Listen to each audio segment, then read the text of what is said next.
the not so lovely Justin Shape. We hate him. I hate him personally. Why?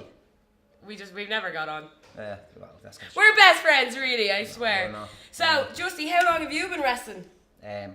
About Too long. about 13 years. 13 years, so you're a grizzled vet now. No, like I don't want people to say that. Like, I'm not, You say it. I don't say grizzled. I'd say a handsome vet. I'm a very handsome vet. Grizzled for the beard, I swear to God. What's the story? You need to get rid of that. The beard? Yeah, do you remember when you were all baby-faced? Yeah, I do. Yeah, in December. Oh, Or, you mean my actual face? Yeah. Yeah, I used to. Well, like I've had a beard for like since 2010 was the last time I wet shaved. So I've had some kind of. No, that's a lie. No, I remember it's you. all buzzes. It's all zzz. I remember you clean shaven about 2 years ago, maybe. Not clean shaven, buzz cutted. What's the difference? You're an idiot. No, You just bleach that mustache, yeah. So you don't know about shaving. What a Mac tree is. It's hair removal cream. Oh yeah, is it? Lifesaver. Yeah, really. Yeah, I'm not even lying. Show some on your back there because it's. Oh yeah, it's definitely coming up there nicely. It looks green. You're gonna make my that's just my tan. So Justy, how have you found the last 2 years of OT? Now Justy, bit of backstory. Grizzled Vet was around for too long. Never really did much. No one really liked him. And then he seemed to come into his own once he got into OTT. So tell us about that. Like, first of all, like, everybody likes me, alright? I tell myself that too, don't worry. Like, you're the loudest person though. Like, how can anyone like you? But you're louder than I am. I'm not, you're the loudest. You are much louder than I am. But you sound like a foghorn that's just been cracked. All the time. I remember one time we did a show in Limerick and everyone was like, what's going on? It's not that loud here. Everything's real peaceful. Everyone's getting on. There's no fighting. It's all calm and lovely. Having lovely conversations. End of the show, packing up, we realised Justy wasn't here. Yeah. That was great. And it was the same in Galway when everyone was like, oh, things are really quiet. And what happened was you had lost your voice on the same day. So did you. Yeah, the same day that I lost my voice. So it was just from you. Still managed to talk the entire time. Of course, yeah. So, just you used to do the AW Award tours. That would be your first kind of experience on the big bad, out there big scene of wrestling. Well, yeah, on a large scale, yeah. Yeah, and what was that like? Amazing, like How many numbers were there? There was between 2,000 and 4,500 each night, like so. In France, wasn't it? Yeah, in France. So in the bigger cities, we would have had about 3,000 to 4,000, and the smaller towns, there's definitely 2,000 people. And how long were you working at that point? What would have been 2000? About 4 or 5 years. So when it started up. Yeah. So and what would your experience before that have been?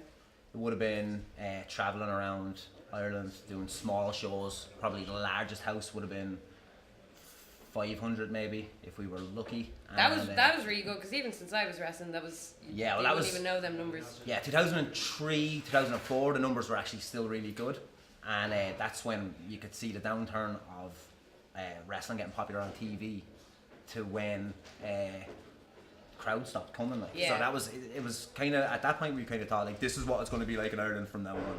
We never thought. I thought the same as well, though. Even when I started, it was like we do our GA halls and stuff like that, and I would think like 200, and like that was all I knew of wrestling. I thought that was it, and I didn't know. Like, you would have been coming back you were around on them shows. Yeah. And you would have been coming back from tours of 4,000 people, yeah. And then coming and me being like, oh my God, this is the best ever. And what would you say? Would you say OTT now or then was the best time of your wrestling?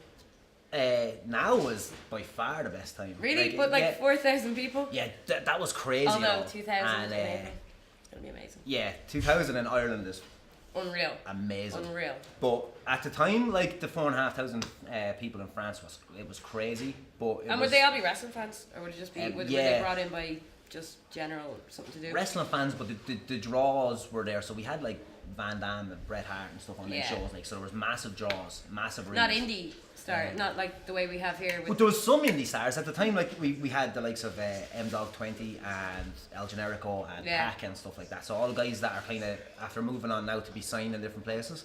That as they were coming up, they were with us with all those veterans from the WWE. So there was kind of me stuck in the middle of it, like.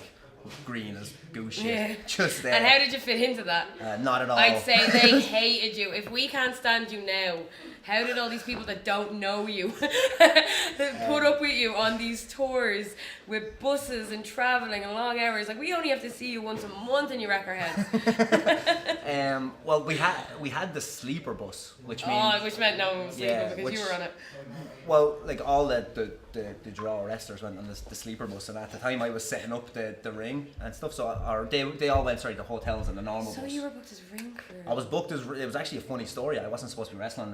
Really? No, not at all. What happened was in Dublin, the Sabu was there. Watch your feet. I'm dropping names. Sabu was hanging around, and he had a slip disc in his I can't back. believe I actually looked there. The cool shoes. Yeah, I know, right? Yeah. Just get it. Right, don't fucking put your. Professional. All right, keep your legs Even if my tans at not. least half together. Go on, you're taking forever. I want to get to my game and get you the hell out. But Sabu's back was in bits, and he needed someone to beat up rather than get beat up. So they wanted to send me out there. It was the first night of Just in Shape as well.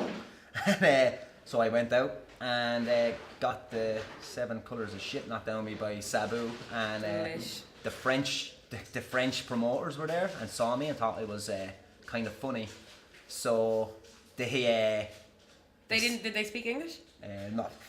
Not at all. I don't know. Like, but then that just shows how terrible French comedy is, really. Like all those French people thought you were funny. We have fans in France, just be careful. Bonjour, puis-je aller aux toilettes, s'il vous plaît? What did you say? Still Still more than I know. Yeah, but so the French promoters see me and they were like, yeah, we're gonna have that fat fitness instructor on our show, and Joe, the promoter at the time, no, but they decided to have me on, and that was when we done our first show in France. On that tour was in Paris for TV. 4,500 people. I was the first person to come through the curtain. So on a show that you had like, I don't know, Test, Scotty Too High, Eugene, like I think RVD was there, Sabu. Are your feet alright? Yeah, Jesus Christ. There's no room left down there, we got it, okay? But, big names. So they were all massive names, and the first person through the curtain was like a 23-year-old just in shape. It was me and Paul Tracy. Yeah, me and Paul Tracy versus Scotty Too High and Eugene, and it went on TV in France on channel W9, which is W9. Cool. I know some Francais, and yeah, so I think like live 4 million people watched that, and then over the week there was literally like 40 million. So wait, people actually came back to the show after seeing you on it? Yeah, they saw me on first, and they gave it a chance. Like there was 4 million at the Miracle. start, and then like first ad break there was 2 million watching. Then it was Right, okay, just because you never stop talking. What? I'm gonna get straight to our favourite little game. Fuck, marry, kill.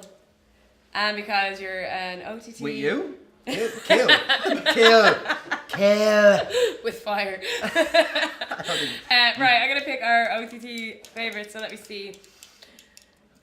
Jordan Devlin. Okay, scratch Jordan Devlin. Let me see. His back? Yeah, I'd scratch his back. So we can scratch yours. Alright, we'll go with Charlie Garrett. Don't answer straight away. Charlie Garrett. Let me think. So it's Devlin Garrett. Not Devlin, because I is know. he gone? Actually, no, I will put Devlin in there. Devlin Garrett and your former homeboy, Sammy D. Oh, Sammy? I think Good looking lad. he was the one I didn't like. Oh fuck, Mario! I'd kill Charlie Garrett. I love it. Because he is way too handsome, and you cannot be in a fucking room with him. I would. Jordan's gonna be so pissed. I would marry Jordan. Money. Because I want to walk around with him as my trophy husband. And also The money. Contract. Yeah. And I would fuck Sam again. I mean, I'd fuck Sam. I'm gonna have to, like Charlie, maybe I'll have to ask him what he thinks about you now. Yeah, sometime. well, he'd marry me. Of course he would. Are his eyes burning through me from across the room? And it'll be for your personality. Right, Justy, thanks for coming into my bed. Yeah, I didn't want to. I'm contractually obliged to OTT. So. Well, for now, anyway. Yeah. 'Cause I am. Right. Thank you.